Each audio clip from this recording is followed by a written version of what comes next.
नमस्कार, आदाब, सलाम, प्रणाम। मैं मोहम्मद इरफ आलम, आप देख रहे हैं तिरछी आंख न्यूज। अभी हम रहमपुर आ चुके हैं।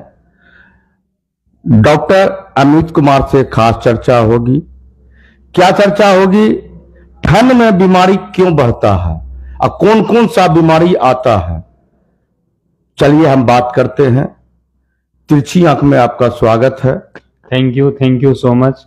सबसे पहले मैं तिरछी आंख चैनल न्यूज को देखने वाले जितने भी दर्शक हैं, जिले वासियों, राज्यवासियों और तमाम देशवासियों को नव वर्ष की हार्दिक शुभकामनाएं देता हूं और फिर मैं आपके सवाल का जवाब देता हूं। डॉक्टर साहब, मेरा पहला सवाल है, ठंड में देखते हैं बीपी क्यों बढ़ता है, इस पर पहले चर्चा करें। ये बहुत ही अच्छा सवाल है आपका। ठंड के मौसम में बीपी ही नहीं, कई सारी परेशानियां हैं जो कि बढ़ जाती है। तो बीपी के ऊपर हम बात करते हैं। क्या होता है, किसी भी पेशेंट का जो कि बीपी से ग्रसित हैं, उनका ठंड के मौसम में बीपी ज्यादा हो जाता है, क्योंकि ठंड के मौसम के चलते जो हमारा ब्लड वेसल्स है उसमें वेसो कंस्ट्रिक्शन हो जाता है, यानी कि ब्लड वेसल्स जो है ठंड के चलते सिकुड़ जाता है, जिस वजह से ब्लड का फ्लो तेज हो जाता है, जिस कारण से एक आम आदमी का भी बीपी बढ़ जाता है। जो बीपी के पेशेंट हैं उनका भी अगर थोड़ा भी उनका लाइफस्टाइल डिसकंटिन्यू हुआ तो उनकी ब्लड प्रेशर बढ़ जाती है, या मेडिसिन लेने में कोई इरेगुलरिटी हुई तो उनकी बीपी बढ़ जाती है ठंड के दिनों में। बीपी से कौन कौन बीमारी होता है, इसके बारे में बता रहे। एक्चुअली ब्लड प्रेशर एक बीमारी नहीं है, ये कई सारे बीमारियों का समूह है। बीपी के वजह से हमारा कार्डियक प्रॉब्लम बढ़ जाता है, बीपी के वजह से हमारे ब्रेन में स्ट्रोक आती है। इस स्ट्रोक की बात अगर हम करें तो हमारा जो ब्लड वेसल्स है, हार्ट से जो ब्लड ब्रेन की ओर सप्लाई करती है, उसमें ब्लड के फ्लो के तेज होने के कारण ब्लड वेसल्स ब्रेन का फट जाता है, जिससे कि हम लोग स्ट्रोक या हेमरेज, ये सब चीज, या सीवीए, ये सारे नाम से हम लोग इनको जानते हैं। तो बीपी के चलते हमारा हार्ट का प्रॉब्लम, ब्रेन का प्रॉब्लम, अगर ब्रेन में दिक्कतें आई तो उसके चलते, जब यानी किसी को स्ट्रोक या सीबीओ या हेमरेज हुआ, उसके चलते पैरालिसिस हो जाता है। ये सारी दिक्कतें बीपी बढ़ने के चलते आ सकती है। इससे बचने के लिए क्या करना चाहिए? ठंड के दिनों में इन बीमारियों से बचने के लिए हमें अपने नियमित जो हमारा रूटीन है इसको फॉलो करने के साथ साथ अच्छी डाइट, ठंड के मौसम में लोग फिजिकल एक्टिविटी के ऊपर कहते हैं, जो ठंड के मौसम में हम फिजिकल एक्टिविटी नहीं करें क्या, ठंड है कैसे करें? बिल्कुल करें, लेकिन प्रिकॉशन के साथ करें।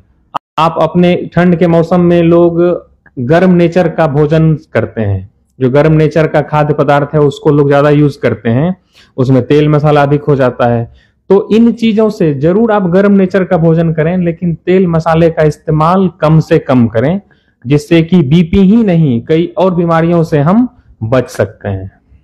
मैं एक सवाल और पूछना चाहते हैं, टाइफाइड क्या है?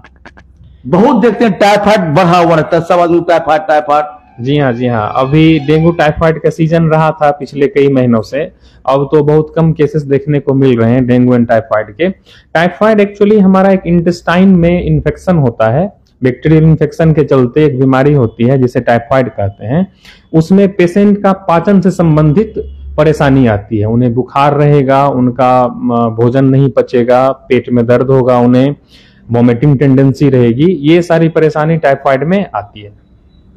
एक सवाल और है, ठंडा में किस चीज सामान खाने से परहेज करना चाहिए?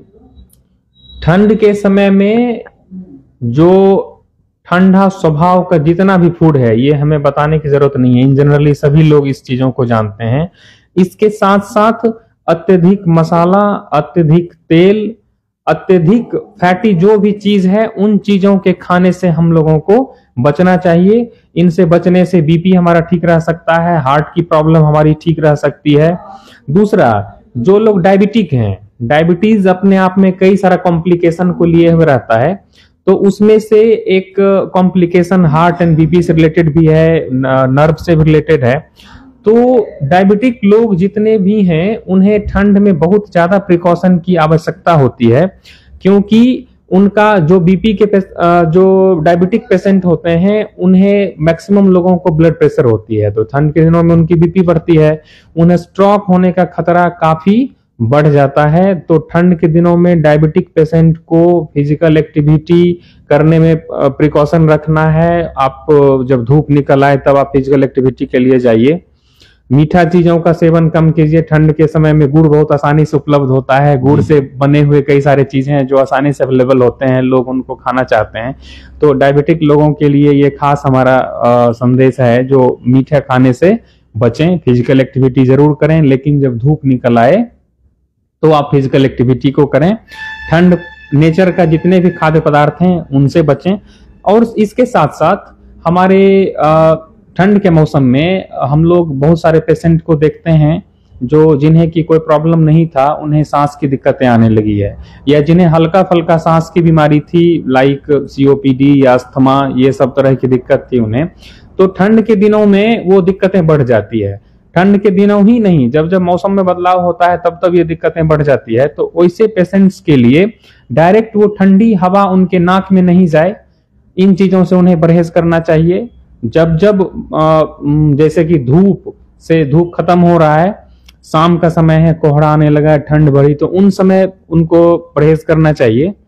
सुबह से जो सुबह हुआ तो ठंड अधिक होती है, फिर धूप निकलता है, तो ये जो जंक्शन जो टाइम होता है मौसम का, मतलब कि जो सुबह से दिन होना फिर दिन से रात होना, तो इन समय में ज्यादा प्रिकॉशन लोगों को रखना चाहिए। खास करके जो बीपी के पेशेंट हैं, जो सांस संबंधित बीमारी के पेशेंट हैं, इन लोगों को ये ज्यादा ध्यान रखने की जरूरत है।